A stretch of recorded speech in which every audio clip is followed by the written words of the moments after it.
Namaste from India. I'm in our Shakti temple to the Mother Goddess here in Haridwar. And I'm dedicating this video to Layne Redmond for her birthday on 19th of August. I never met Layne in person, but the story with Layne started back in the 90s. I was living for 11 years in Vienna in Europe and getting into all sorts of music and sound healing and chanting, medieval music. And I discovered Layne. I had a rick, and a traditional rick, and I discovered Glenn Velez and Layne Redmond. And I actually did a workshop, hand dance workshop with Glenn Velez in Germany. And I had Layne's cassette with the Mob of Angels. So I started trying to play the rick, but it didn't stick, and so I kept sort of moving on and dabbling here and there. So coming now, many years later, I live in India since 10 years, and somehow the story has turned full circle, as life tends to do, working in spirals. And Layne has come back in my life, and it started 18 months ago. I did an online course with Christine Stevens, and that led me to Marla Lee, and after training with them I did classes with Miranda Rondeau with her Dragonfly and Krista Holland. And that finally, through the generosity of Laurie Sweet, I now am looking at Layne's download videos and picking out the things that I want to practice there. And I would like to give some excerpts of what I'm doing with that after I finish speaking here. So Layne has been quite instrumental. Like, she came into my life in the 90s, now we're 21 and I'm not getting any younger, but I've been doing a lot of research because being in India and being on a yoga spiritual path, it fascinated me that Layne was a master frame drummer and percussionist and very creative, and also really deeply into spiritual practices, ritual, goddess, yogic purifications, yoga. She was a yoga teacher. Meditation, purification, sound healing, all these practices, and I so resonate with all of that. I mean, these are all the interests that I've had since the time I went to Europe, actually.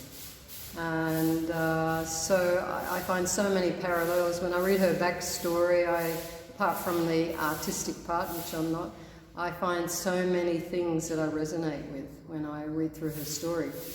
So I don't know if Layne ever came to India. I can't see that anywhere, although she was together with Amit, who helped her understand a lot of the Indian culture and present that in her creative projects.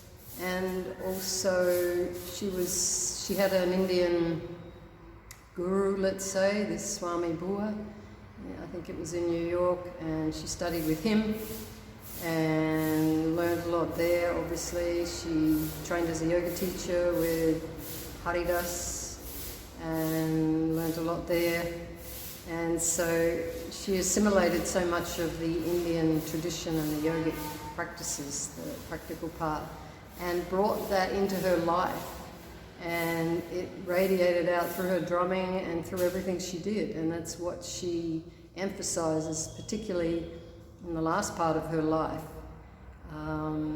emphasizing how these energy practices and this understanding of life at a deeper level, and Nada Yoga being one of those practices, and how that all relates to ancient traditions and how they used trance and music and drumming and ritual and bringing all that together. And Layne was amazing at synthesizing and integrating and then presenting and educating.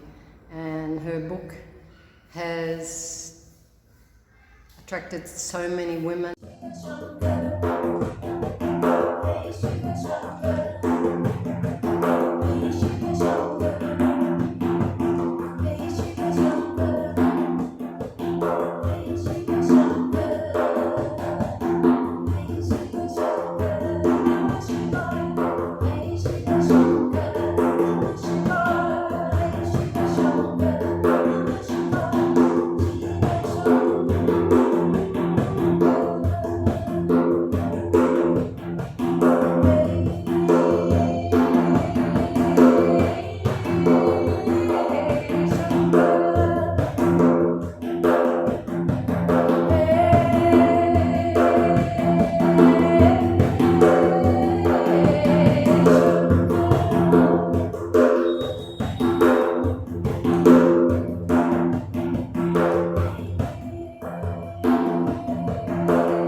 So music is the thread, and ritual and the divine feminine is the nectar.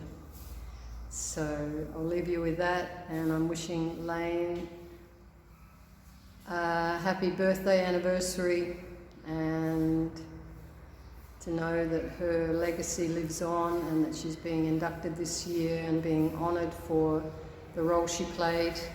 And I think whatever she did in this lifetime will really bear fruit in the future for our civilization. Renewing traditional practices and bringing and synthesizing and bringing it together, and